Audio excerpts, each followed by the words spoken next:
दूसरा अध्याय, शिवपुराण की महिमा और संहिताओं के भेद। सूतजी बोले, हे मुनीश्वरों, यह आपने त्रिलोकहितकारी बड़ा अच्छा प्रश्न किया है। मैं आप लोगों की ऐसी रुचि देखकर श्री गुरुजी का स्मरण कर जो कहता हूँ उसे आदर सहित सुनिए। कली के पापों का नाश करने वाला परमार्थदायक शिव पुराण नामक ग्रंथ सब ग्रंथों से उत्तम और वेदांत सार का भी सर्वस्व है, जिसके पढ़ने सुनने से मनुष्य सर्वोत्तम शिवगति को प्राप्त होता है। जब तक इस ग्रंथ का उदय नहीं हुआ है, तभी तक कलियुग में ब्रह्महत्यादिक पाप फैल रहे हैं।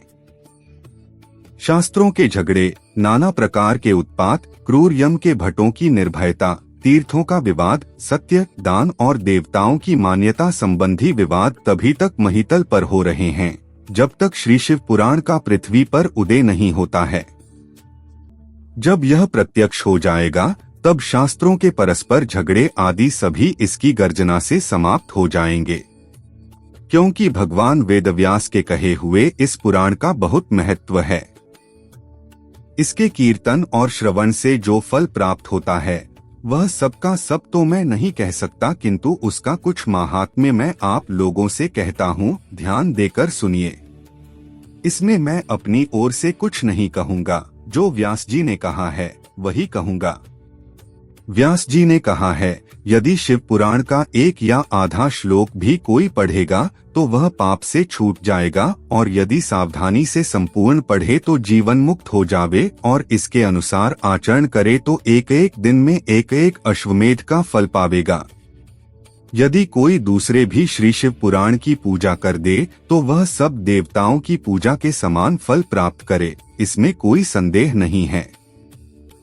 क्योंकि शिव संहिता नामक इस सुधा को स्वयं श्री शिव भगवान ने उपनिषद रूपी समुद्र को मथकर उसमें से निकाला है, अत जो इसको पान करेगा वह निश्चय ही अमर हो जाएगा। यदि कोई एक मास इसे पढ़े तो ब्रह्महत्यादिक पापों से भी वह मुक्त हो जाएगा, और शिवालय में या बिल्व के वन में जो इस संहिता को पढ़ेगा वह अद्भुत फल प्राप्त करता है। जो श्री भैरवजी की मूर्ति के सामने इसका 3 बार पाठ करता है, उसके सभी मनोरथ पूर्ण होते हैं। यदि चतुर्थी के दिन निराहार रहकर बिल्व के मूल में बैठकर इसे पढ़े तो शिवजी की पूजा के समान है, और उसकी देवता भी पूजा करते हैं। इसमें शिवजी के दिए हुए अर्थ, धर्म, काम और मोक्ष चारों पदार्थों का विवेचन और उनकी प्राप्ति के उपाय तथा शिवजी की लीला और विज्ञान सब कुछ निहित है। अतएव यह सब प्रकार से आदरणीय है। वेद और श्री ब्रह्मा जी की सम्मति के अनुसार श्री शिवजी ने ही पहले इस श्री शिव पुराण की रचना की, जिसमें 1 विद्येश्वर संहिता, 2 रुद्र संहिता, 3 विनायक संहिता, 4 उमा संहिता, 5 मातृ संहिता, 6 एकादश रुद्र संहिता, 7 कैलाश संहिता, 8 शत रुद्र संहिता, 9 कोटि रुद्र संहिता, 10 सहस्र कोटि रुद्र संहिता, 11 वायवीय संहिता और 12 धर्म संहिता। ये 12 संहिताएं सम्मिलित हैं।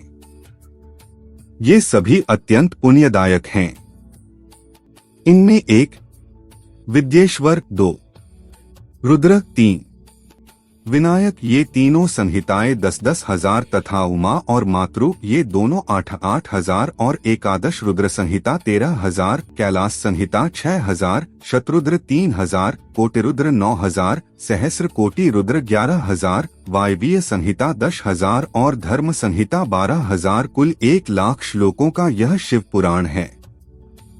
परंतु इसे शिवजी ने अब केवल 24,000 श्लोकों का ही सबके लिए रख दिया है, और पुराणों में यह चौथा पुराण कहा जाता है। परंतु अब इसमें 7 संहिताएं ही प्रधान हैं। अन्यथा सृष्टि के आरंभ में शिवजी ने इसे 100 करोड़ श्लोकों में कहा था।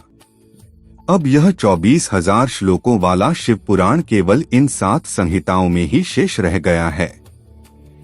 यथा 1 विद्येश्वर संहिता, 2 रुद्र संहिता, 3 शतरुद्र संहिता, 4 श्रीकोटिरुद्र संहिता, 5 श्री उमा संहिता, 6 श्री कैलाश संहिता और 7 वायवीय संहिता। जो इस सप्त संहिता युक्त श्री शिव महापुराण को आदर सहित पूरा पढ़ेगा वह जीवन मुक्त हो जाएगा। यह सब पुराणों का तिलक और सब जीवों का कल्याणदाता है। इसमें वेदांत और विज्ञान सब कुछ पूर्ण रूप से निहित है। इसे परम आदर से पढ़ने वाला शंभुप्रिय होकर परम गति को प्राप्त करता है। इति श्री शिव महापुराण विद्येश्वर संहिता का दूसरा अध्याय समाप्त। तीसरा अध्याय, मुनियों को ब्रह्मा जी का उपदेश। श्री व्यास जी बोले, सूत जी के ऐसा कहने पर उन समस्त ऋषियों ने कहा, हे महामुनि सूत जी, यदि आप हमें अद्भुत वेदांतसार महाशिव पुराण सुनाते तो बड़ी कृपा होती।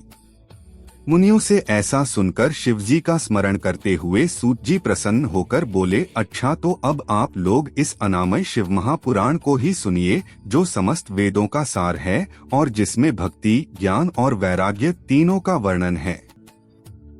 हे ऋषियों, पूर्व समय में जब पुनः पुनः कल्पों का क्षय हो गया और उसके पश्चात जब इस कल्प का प्रादुर्भाव हुआ, तब सृष्टि संबंधी कार्यों के आरंभ होने पर घटकुलीन अर्थात 6 कर्मों के करने वाले उत्तम कुल के मुनियों में यह मतभेद उत्पन्न हो गया कि यह सबसे पर है या नहीं। तब इसके निर्णय के लिए वे लोग ब्रह्मा जी के पास गए।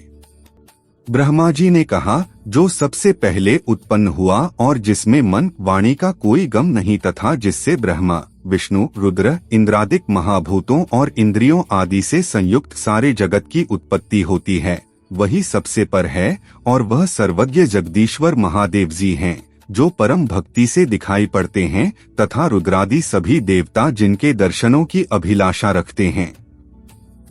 अधिक क्या कहूँ, शिवजी की भक्ति से संसार का जाल कट जाता है। उनके प्रसाद से भक्ति और भक्ति से ही उनके प्रसाद की प्राप्ति होती है, जैसे बीज से अंकुर और अंकुर से बीज की उत्पत्ति होती है।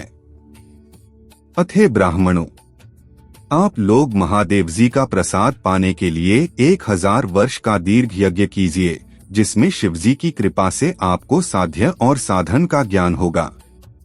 इस पर मुनियों ने पूछा, हे सूत जी, यह साध्य और साधन क्या है? ब्रह्मा जी ने कहा, साध्य शिवपद है और साधन उनकी सेवा करना है, परंतु इसके लिए साधक को सर्वथा ही निष्प्रिय होना चाहिए। जब इस प्रकार वेद विधि से भगवान शिव की आराधना होती है, तब परमेश पद की प्राप्ति हो जाती है और जो जैसा करता है उसे वैसा फल प्राप्त होता है। इस संबंध में स्वयं शिवजी ने भी कई निर्देश दिए हैं। कानों से सुनना, वचन से कहना, मन से मनन करना भी एक महान साधन है, क्योंकि वे महेश्वर सर्वथा ही सुनने, कीर्तन करने और मनन करने योग्य हैं। असाध्य तक पहुंचना हो तो साधन में जुट जाना ही आवश्यक है। प्रत्यक्ष का ही विश्वास होता है। अतएव बुद्धिमान को चाहिए कि पहले गुरुमुख से श्रवण कर कीर्तन और मनन द्वारा शिवयोग को प्राप्त होवे। संभव है कि साधन में पहले तो कुछ क्लेश प्रतीत हो, परंतु पीछे आनंद मंगल ही प्राप्त होता है।